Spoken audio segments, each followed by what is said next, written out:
Mm. Excellent. So we are live here with Pam Gregory on Chi Time.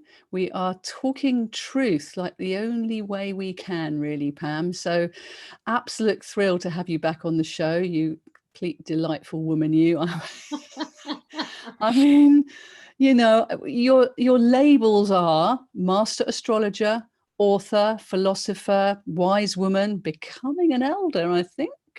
And yes, sadly, yes. no, amazingly. And a lot of, your wisdom has come through over the years of what you have experienced yourself, but also this deep curiosity of what the stars hold. They're maps, aren't they? And I remember when I first met you, and it was talking about how these stars create like a song sheet from which you sing your own individual song. I thought that was such a poetic way to put into context what it is that's going on, because I'm thinking, is astrology medicine? Is it a science? Is it an art? Or is it all of these? What do you think?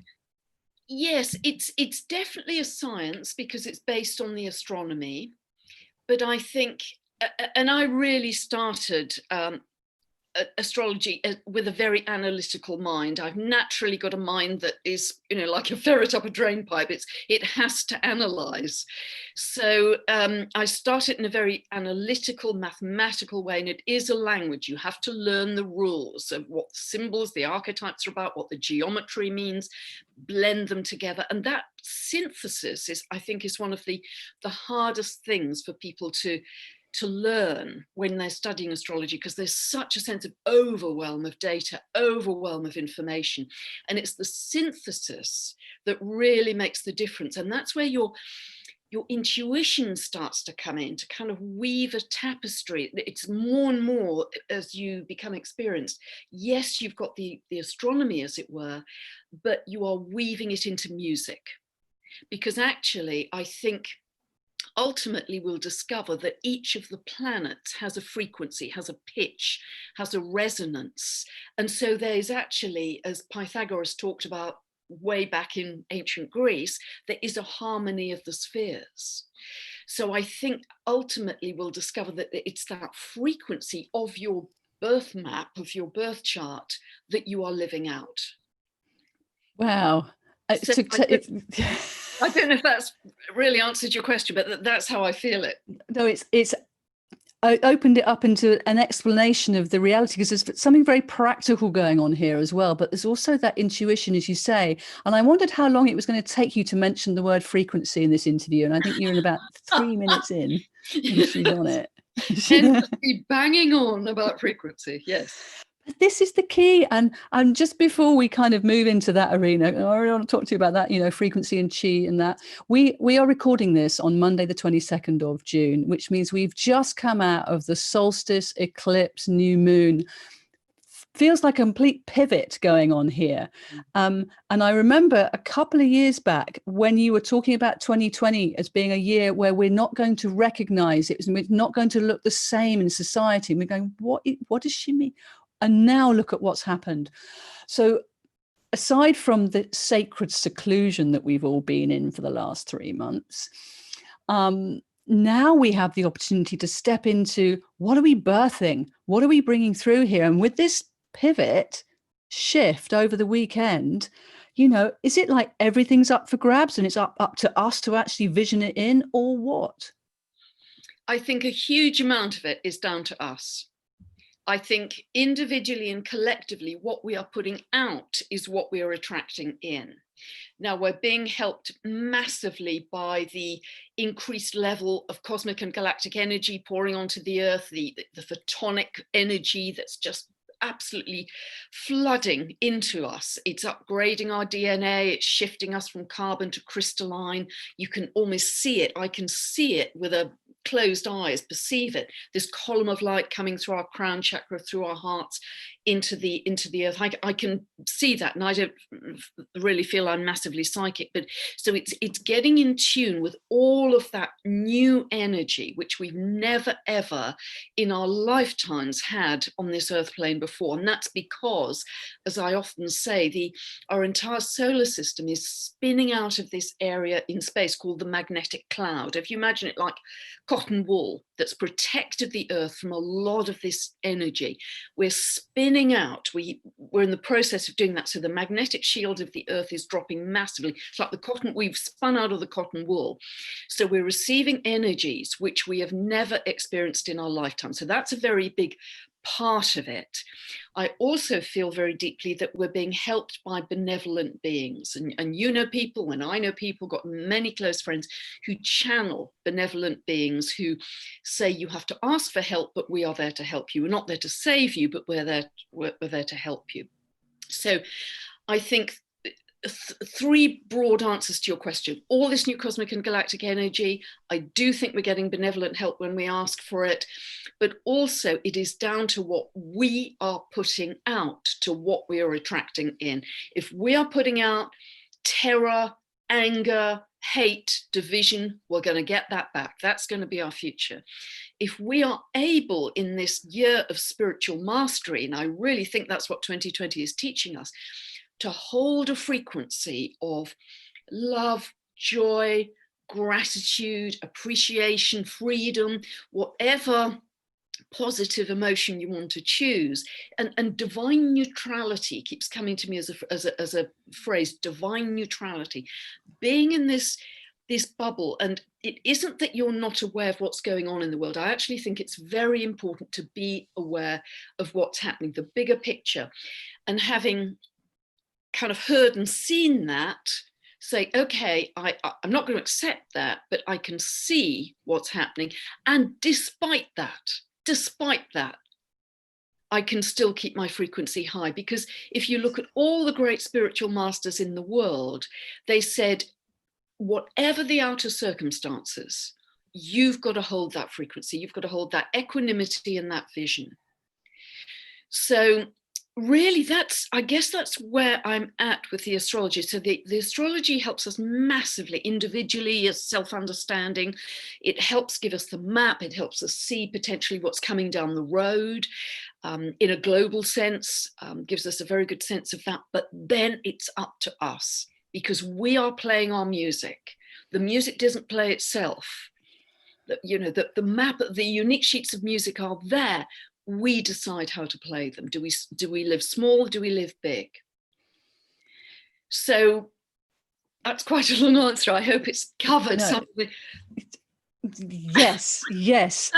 I completely concur. This, I was thinking about Viktor Frankl when, in the concentration camps, and about he was talking about, they're not going to take my mind. They're not taking my mind. I still have my mind.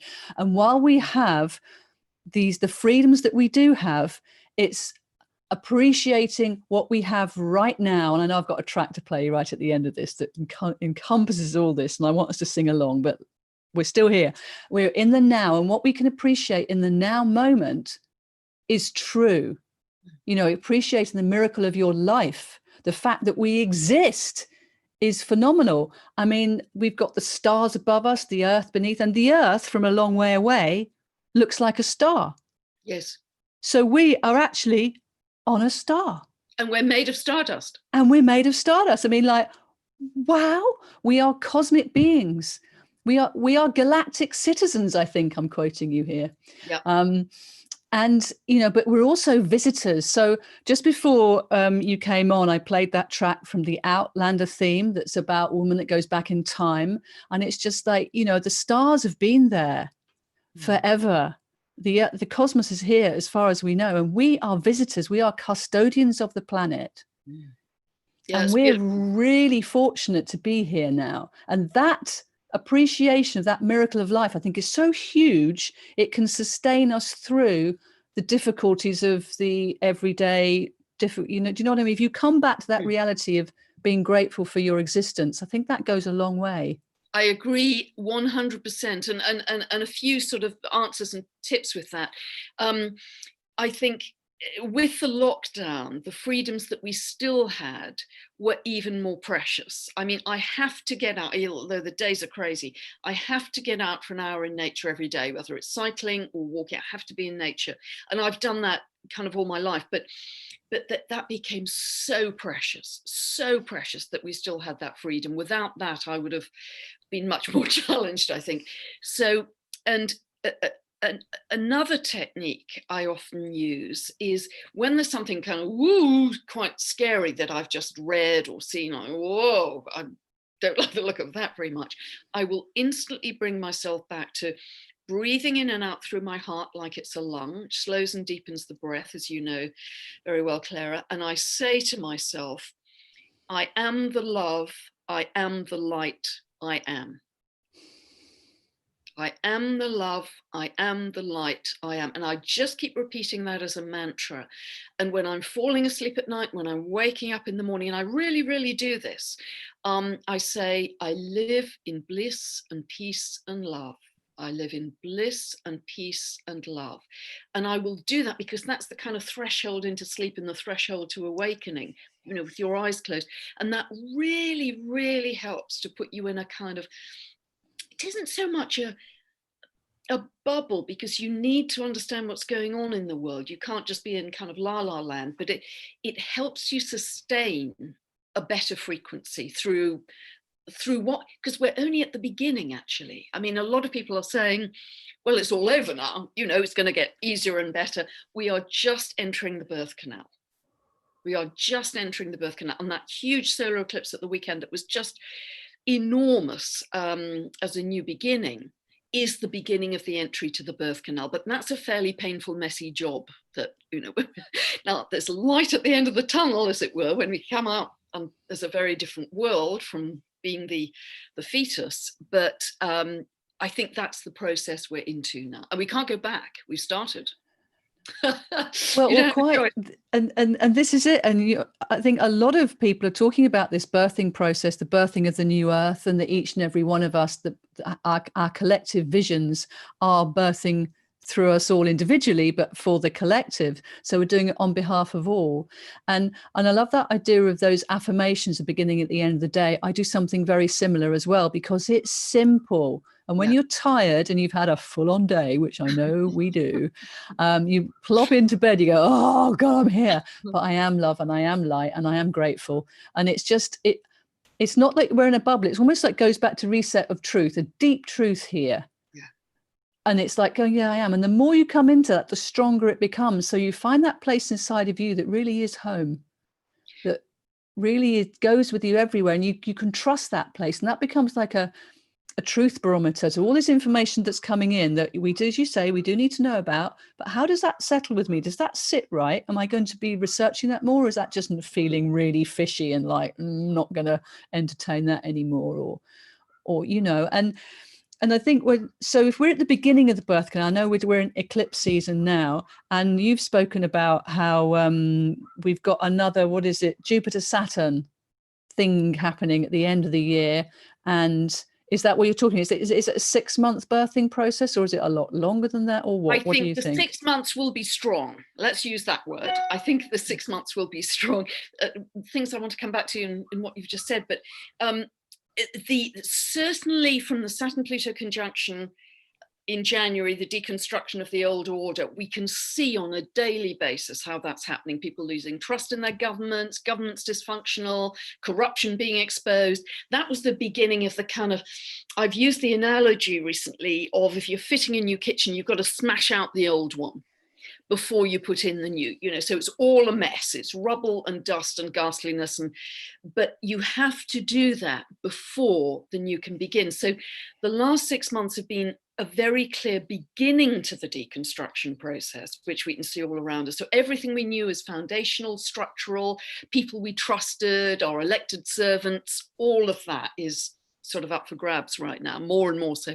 And it may take even as far as 2024 to fully complete that deconstruction, is my think, when Pluto moves out of Capricorn, because Pluto deconstructs the sign that it's moving through. It always, that's its process, to deconstruct and show the corruption and bring all the gubbins up from the depths of what a country has stuffed down and denied and said, oh, it's not our secret, but it's all going to come up. So 2020 is the most intense year. So that was the kind of striking the gong for the beginning of the deconstruction. As we get, you're dead right, Clara, as we get to December, we've got this conjunction between Jupiter and Saturn. That happens every 20 years, but for the last 200 years, it's happened in Earth signs, apart from 1981, which is dip into Libra, when we had, it was the HIV scare in 1981. But it has stayed in Earth, apart from that, for 200 years. So the whole worldview, this is about a social worldview, has been about materialism, about bricks and mortar, about long-term job. It's about ownership. It's that kind of density and materialism and solidity. We're moving out of that, because for the next 200 years, from December onwards, it's going to be they're going to be in air signs. That conjunction is going to be in air signs every 20 years in air signs. So if you think of what air is about, it's about connectivity, finding your tribe. It's about frequency, being with people, surprise, surprise, linking up with people on the same frequency as you, understanding the role of frequency in creating reality, understanding that. So there will be many inventions, I think, to assist us in keeping our frequency high. There are quite a lot out there, as you know already, to help get us into this kind of still state. There will be even more, because we will really, many of us understand this already, but more and more people will be really getting that this is everything in the universe is vibrating energy. Everything. You think this table is solid. It's not. It's vibrating energy if we could see through it. And in certain shifted states, we can. So going back, I was taking a long time to answer, but going back to what you were saying, to avoid being the rubber hitting the road with, if you watch the new, I never watched it, I never watch mainstream media now, and it's helped a lot actually.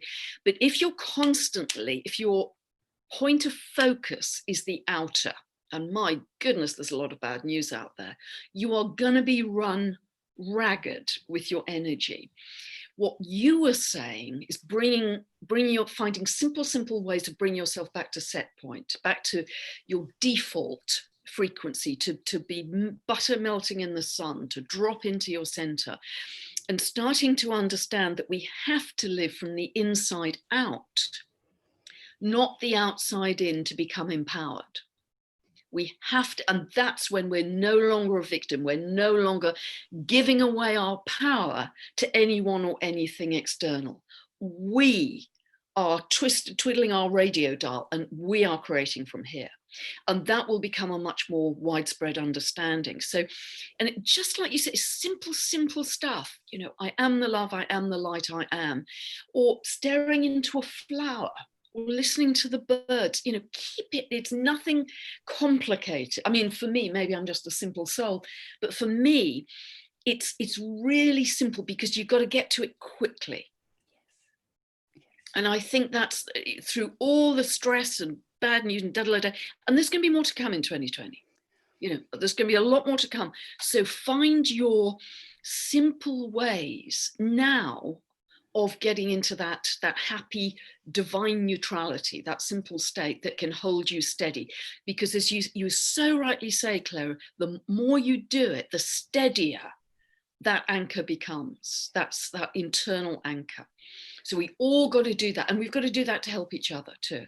Sorry, I always give terribly. We absolutely have, and do not apologize. I love it when your wisdom just flows through you and you're getting lighter and pinker as this interview continues in a beautiful way. You're a rose blossoming, Pam, speaking your lovely heart truth. But it's a resonance here, and that's it. I mean, as you know, we both have practices. The Qigong and the yoga and the meditation has been a mainstay for many years, but it actually gets simpler and simpler.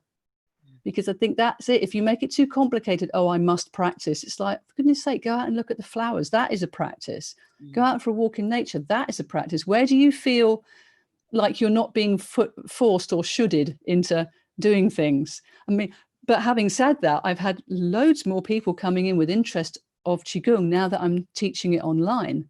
How interesting. And I was real trepidation about this, but because of the sacred seclusion time, I refused to call it a LD, because for me, I feel it was this call to introspection, this call to be with yourself. And it's been difficult for a lot of people, but it's also been such a gift for us as well to get through the fears. So there's me thinking, I won't do my Qigong online because I like doing it in the flesh. I love doing it. So I was avoiding doing that. And yet Spirit was going, come on, come on, come on. Oh, here we go. Off you go. So we were saying before we came on that both of us have been really busy during this time. And a lot of people are saying that they've had time off. Now, this gets us into the fact we've all had a very different experience of this period. Yeah. But there's an overriding factor that we are all in this together. Yeah.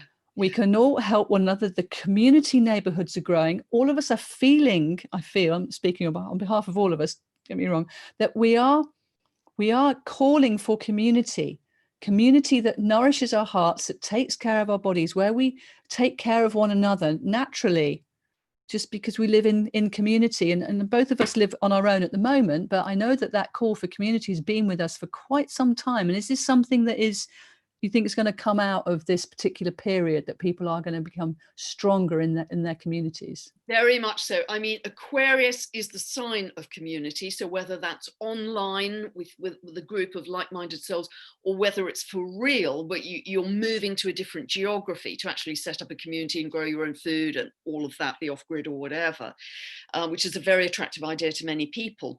But also that the local thing comes in strongly because the North Node has shifted into Gemini last month, and that's all about local. It's about coming and going, neighbors, local community, delivery men. It's all very, very local. It's also online because it's an air sign. Aquarius is very much about the internet, but it's very much about your local community. Getting to know your local farmers. Do you have a local farm shop? Can you grow your own food? All of those sorts of things. Can you share food with somebody else? They're growing cabbages and you're growing kale, whatever. So there's much more of a feeling of getting to know your neighbors, and that being another support system. Yes, very much. And it's lovely because people are really opening up, because they've been around. They haven't been going out to work. They've been at home. And that's been really lovely, I think. It has. It feels like we've reclaimed our neighborhoods, and that feels like a knitting. There's potential there, isn't there, to really support one another. And that's the other thing, because we're all in this together. There is something holding one another's hands, but there is also the other thing, Pam, is with all the different factions of people, all the different beliefs, everything that people has their own uniques. Where are we actually finding our meeting point? Where can we meet one another, no matter who's there, or no matter what kind of method?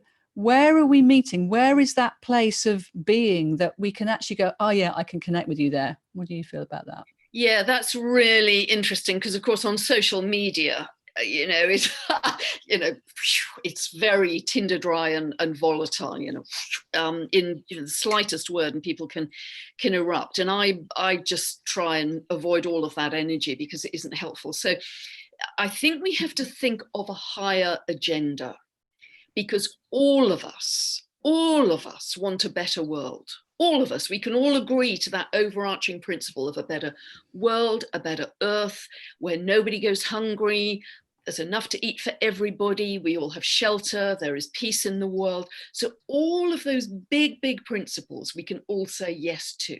So forget the rest. Forget the politics of right against left and blue against red and who said what to who, and it actually is just noise. I mean, to me, I have zero interest, because it's just noise. And all it exemplifies is the collapse of the old order. And I just don't want to hear it anymore, because it drags my frequency down.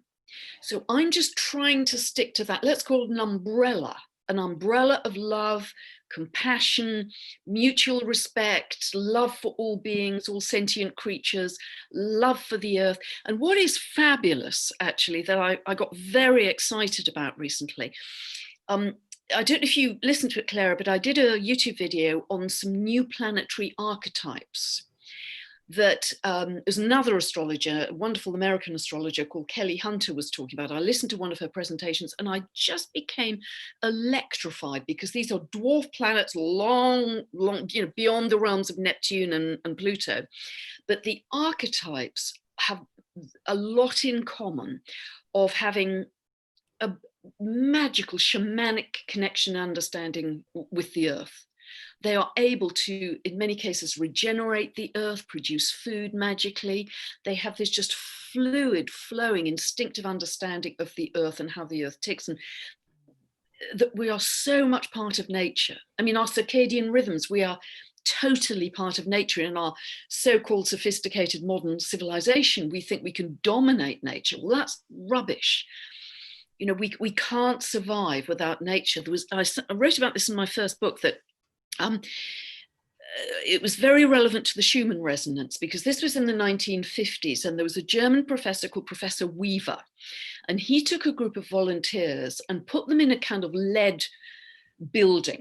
So they were completely sealed from the Schumann resonance. And very quickly, they started to become physically and mentally very unwell, you know, emotionally very upset, really sort of destabilized in all of their physiology and mental state. So, and they were measuring the biomarkers of these volunteers the whole time. So without telling them, he put the Schumann resonance, he must have had some mechanical way of doing that, into the building, and they all just righted themselves and came back to great health. So our connection to the earth, particularly this barefoot connection, this, you know, again, bang on about this, bare feet on the grass, bare feet on, you are literally sucking up negative healing ions from the earth. And with all of our modern shoes, again, we're sealed off from that. So,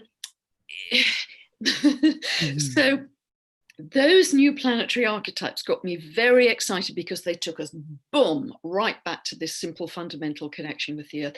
But the other thing many of them were doing was talking about a quantum leap in how we create our reality. Not gradual, not linear, not slogging and pushing in 3D reality, a quantum leap. I mean, one of the dwarf planets called Quaoar, too many vowels, but Quaoar, is the whole archetype is, the name of it is linked to the creative force in nature as named by the North American Indians. So it's very linked to indigenous tribes, but it's also based, it's very connected to the Aborigine song lines and how we sing and dance our world into being. How through singing and dancing, we create a high vibration, a high frequency, and it is that pulls matter into manifestation with this quantum jump. And it was, I just had electrical kind of... Sorry, I'm getting shivers as you're talking about that. It's like I recognize this, because it means we're using all of our senses to align and vibrate and recognize and attract, and become the great attractor by singing, by dancing, by being one another on the land, and barefoot, as you say, but also that ability to let go of what's no longer serving us, so that we have got space in us to be able to bring through the new. We want to be clear channels for the truth to roll through us. We don't want stuff in the way. Hence there's been a lot of focus on shining your light on the shadows, because the shadow work needs to come out and through and be processed and be loved and accepted and moved on, just like everything else does, so that we've got space to birth all this through us, because that is a responsibility to be a clear channel. What do I mean by that? How do you do that? Go out and be in nature, will do it for you. Yes. If you're just back to simple, I've got great tools and texts with the Qigong, don't get me wrong, you know that. But there's also that simplicity of trusting that nature is a great rebalancer. She's a great resourcer. She's a great supporter. And as we are evolving as humans or spiritual beings having a human experience, as you say, we're in a completely different paradigm now. There's nothing compared to where we are now. We really are singing in the future of the human race. Yeah, and that's what's incredibly exciting. And yeah, we are in kind of limbo in a way, because the old is gone. We will never have that kind of so-called normality again, done and dusted. So don't imagine that we're going to go back to that. Don't waste energy on looking backwards. Put your focus and your energy on what you want to create, because if we all get together, we can truly create something wonderful. Because, you know, as I just said, we all want peace, love, compassion, animals being treated with love and care. Nobody wants cruelty, nobody wants war, nobody wants bombing, you know, all of these crazy things that for hundreds of years, thousands of years, we've had that kind of behavior in the world. Now is our chance to break that pattern. And the better we understand frequency, and the more of us that come together with that understanding, the faster we are going to pull that new world into us. Exactly. And as you've got frequency on, you're getting pings from your inbox. And this is reminding me, I completely forgot to say, Pam, can you turn anything off that's not because we came in here, but it's reminding us that ping, that's a reminder of the outside world. You've got mail. Do you remember there's a film called You've Got Mail, when it was a big thing to get email, and now you're getting what? How many hundreds of mail a day? I mean, 700 a day at the moment. How you cope? I don't know. I don't have to answer all of those. I have to answer maybe half, and maybe quite quickly. But yes, yeah, and that's before I start my day's work. So there's a lot going on. So we're talking not just frequency of how you're feeling, but the frequency of people connecting with you. There's a lot. So there's that use of the word frequency there in a way. You know, how much do we want a lot of what is it we want a lot of? So I think, as you say, we all have a common wish to be healthy, that our families are taken care of, that we have good food, and that's around the world. We know that we create enough food for the whole of the world. It just doesn't get to the places it needed. Of course, fresh water is important, taking care of our planet. I mean, it's like all the technology that's around at the moment that is being invested into, shall we say, some not so natural ways of being. Without going too far down that rabbit hole, I think you know what I'm talking about. If we could harness some of that wisdom into the innovation of technology to work alongside nature, Totally. And I think it's coming through, isn't it? I think it is, you know, and I think it is partly because if we can, sorry about coming back to this, but if we can raise our own frequency, I think partly that solves the problem. But I think the benevolent help that we're getting is helping that too. So I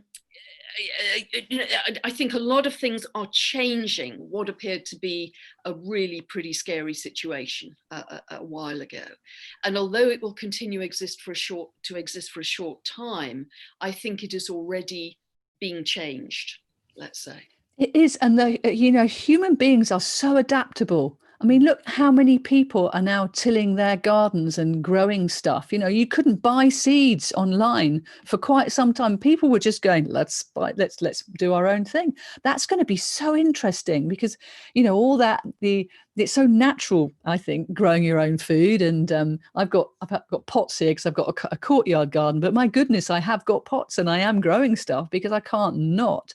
And I think that's going to rekindle that naturalness inside for people. Even if you're in office blocks, there's apartments and things, there's ways to grow things indoors. And there's something so honoring of your nature and human nature to grow your own food. I think that's going to start bringing this empowerment back. So when we come back to raising your frequency and this personal responsibility that you are the power within, you have got choices. This encourages people to really be who they really are and not necessarily believe what's coming in, but go, well, that's information that I can consider, but I'm going to choose. I'm not playing that game. Absolutely. I can rise above that. I think rising above is a very important phrase to keep in mind. You can kind of say, okay, that's what it's on the news today. That is not going to be my reality. I choose to rise above it. And what I'm going to do now is either sing, dance, go for a walk in nature, go for a bike ride, or I'm going to, you were getting excited. I was, as I say, electrified by tuning into these archetypes of these new, not newly, they were all sort of newly discovered in the early 2000s, but it takes astrologers a while to understand what the archetypes are through digging deep into the myths and the orbits, etc., etc. But if we can feel excited and hitch our, as I said in the last video I put out today, hitch our wagon to a star, that is going to be my focus. That is the lunar eclipse that's going to happen on the 5th of July is exactly aligned with Sirius, the brightest star in the sky. And in Egyptian myth, Sirius, apart from being very connected to ancient Egyptian agriculture, because it was connected to the rising of the Nile, etc., it's also very linked to the goddess Isis, who was all about renewal, all about the renewal of nature, bringing new food, new earth, etc. So if we can just spend time contemplating those new archetypes that are coming in, that I'm trying to describe in various videos, that excitement jumps your frequency. That feeling of it, so doing something you love, writing poetry, writing music, listening to it, anything that jumps your frequency, that you're passionate about, is getting you to a better place, and not just staring at the mainstream news thinking, well, no, I love it. I love it, because what I'm getting from this is also this shifting of perspective, trying to, doing, I was going to say, because we're coming towards the end of the interview now here with Pam Gregory, with us on Chi Time, and your YouTube channel, Pam Gregory, is like off the charts. You've got like hundreds of thousands of people come in and watch your bi-monthly videos on new moon and full moon and whatever else you can slip in there. And you've had some brilliant ones with Braca Goldsmith recently too that I've been really enjoying. She's a complete star too. But this, so it's like, what can we do to shift our frequencies? That's simple. If you're struggling, having a hard time, you're going around the hamster wheel, for want of a better, we're in all these patterns. We've got all these patterns running, and they make us feel safe because we're doing the same old, but actually they don't. There's somewhere where it's like, this pattern ain't working anymore. So how can we, shift from old patterns into new ones and do this quantumly simply? Let's go back to simple truths. What do you suggest we could do? I mean, two things that, again, very simple that I do, and I know you'll have your own methods, Clara, is one, emotional freedom technique, tapping. You can learn the demo anywhere online in 5 minutes. Just Google search or internet search emotional freedom technique demonstration, and you'll find it. Learn it in 5 minutes for free at home, do it yourself, and choose the area of the body that you're stuck, or choose the emotion where you're stuck, and you feel the shift happening. The other thing I do every day is I do very strong breath work. I've done yoga for 45 years, but I also now do soma breath. I do very strong breath work, and boy, can I feel the energy shifting in my body. So those are the two very simple things that I do. There's a soma breath, in fact, a free 24-hour retreat coming up online this Saturday that Sharon King is involved in, our good friend Sharon King. So you can have a taster for 24 hours, which is amazing, all for free. So those two things to shift the old, but then just using all the simple techniques to keep you in a better place. And I want to just come back to the question you asked about, people being divided and fighting, and, I'm a better light worker than you. And oh my goodness. I think if we realize all that is doing is postponing this beautiful new world that we're trying to pull in, and lowering our frequency for everybody, for ourselves and for everybody. As soon as we get into a fight, boom, we hit the floor with our frequency. So there is an individual responsibility here, and also a social collective responsibility. That will come in faster the better we can really master what we're doing. I think that's what this whole incredibly turbulent process is about, and there's more to come.